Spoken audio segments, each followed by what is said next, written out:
Today in the Caribbean, over 8,000 families have already benefited from the Roving Caregivers Program, an early childhood development project available to children aged from birth to 3 years.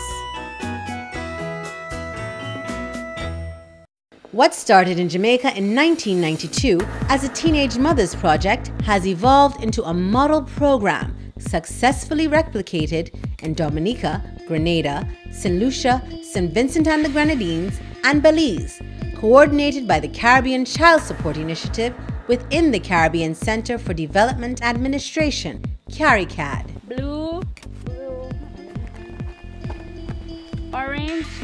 At the heart of this project are two main objectives: early stimulation for children living in disadvantaged conditions and remote communities, and improving parenting practices of the relevant parents and caregivers.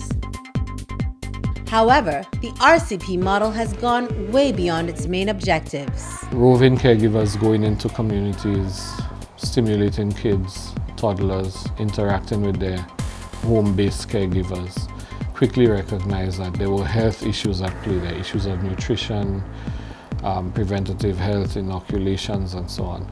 And that created a unique window so that the roving caregivers could be a Trojan horse that carried a health message that also helped to ensure the health and nutritional integrity of the household.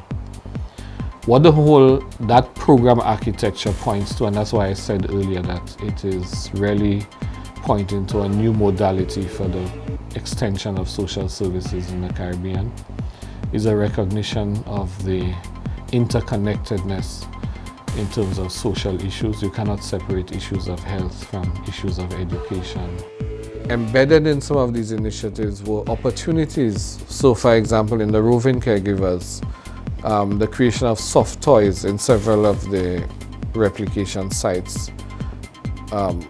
Opportunities were provided for parents themselves, unemployed parents, unemployed caregivers, to create toys using cheap, easily accessible material, even waste material from the home, that could be turned into educational toys for their kids.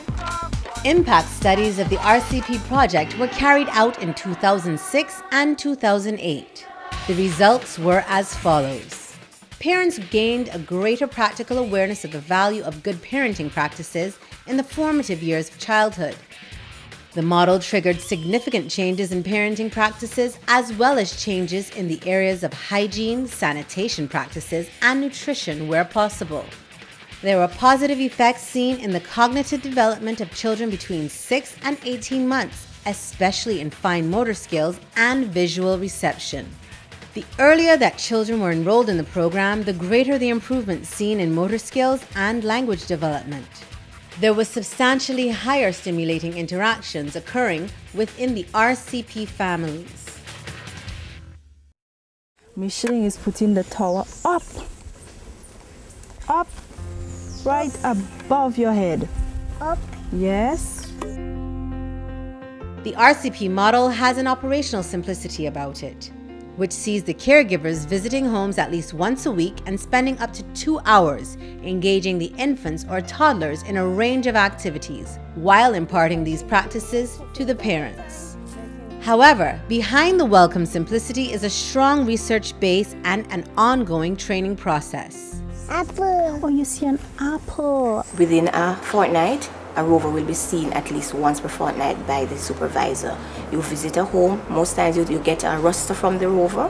You do not actually tell them when you're coming. Sometimes you go, you meet them, follow their roster, follow the itinerary, you meet them on the job, and you go in, see them at work, see them doing the actual simulation with the parents and children, and then on-spot, you'll also do on-spot training with them. You also talk with the parents, find out that the parents put back into practice what they have been taught, actually show you things that the rover has actually taught them. And if there are things to be corrected, it's done right at home there with the parents and the rover. Between 2002, when the program formally started, and present day, the RCP model has evolved way beyond the provision of early stimulation exercises. What's that? You didn't tell me? Okay. The model has extended into the Family Literacy Program, FLP, helping parents and other caregivers within the home to become more literate so that they can better parent their own children, as well as to the ECHO program, Early Childhood Health Outreach, ensuring better maternal infant care. The RCP also has another significant benefit. It provides an affordable solution for the provision of a critical social service. One of the really seminal studies done in the RCP experience was the cost-benefit study. Because the thinking was, if you look at national budgets across the region, the proportion allocated to early childhood development is comparatively very low. Primary education, secondary get much higher allocations per capita, and of course tertiary education is the most cost intensive from a per capita point of view. So obviously if one had to promote and to encourage the adaptation of a particular model, it had to take into account the economic realities of the countries of the region and be able to offer that experience in a very cost-effective way.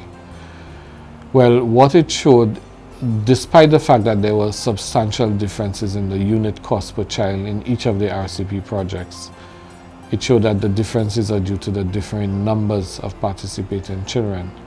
So one of the outcomes of that study was to suggest that the optimal participation level is about 1,500 toddlers per project. And it showed too that the RCP is substantially cheaper than other alternatives in all of the countries in which it was replicated. Research and the Caribbean experience have shown that poverty and lack of access to quality early childhood care place children at a disadvantaged position from day one, almost as if their future is already written. The RCP model offers families a real chance to rewrite that future, and both the flexibility and cost efficiency of the program make it easy to replicate from country to country.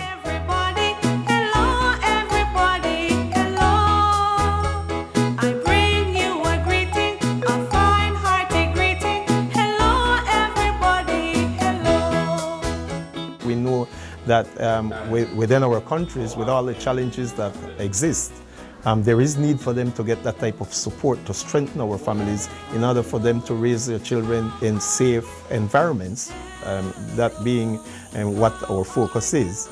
Immediately, this type of investment is critical for us, the government of Belize, and I would want that every other country continue to invest in this type of programs. Me lay down in the bed one morning and our father said to me, Joy, Shelly's really coming on now. I said, God bless Auntie Nadine. Because she come to her at an early age. And she just pick up like she was there. And she just started about 3-4 months ago. I've been a roving caregiver for the past 5 years. And I live in this community, the community of Racecourse. And I work with children in nearby communities such as Banks, Racecourse, Camden. Right here is Camden where we are right now. Basically, working with these children and the parents has been great for me because not only do we don't really have the money to give to the parents, but what I am giving to these parents is more valuable because these children, there are a lot of things that they could not have done without the help of the Roving Caregivers program. It's nice to see. Abigail here, it's nice to see. Abigail here, how are you today? What color circle, Abby? Yellow. Yellow. Look for your yellow circle now and put it on it. Look for your yellow circle, Abigail, and put it on it. Nice girl. Match it now. Very good.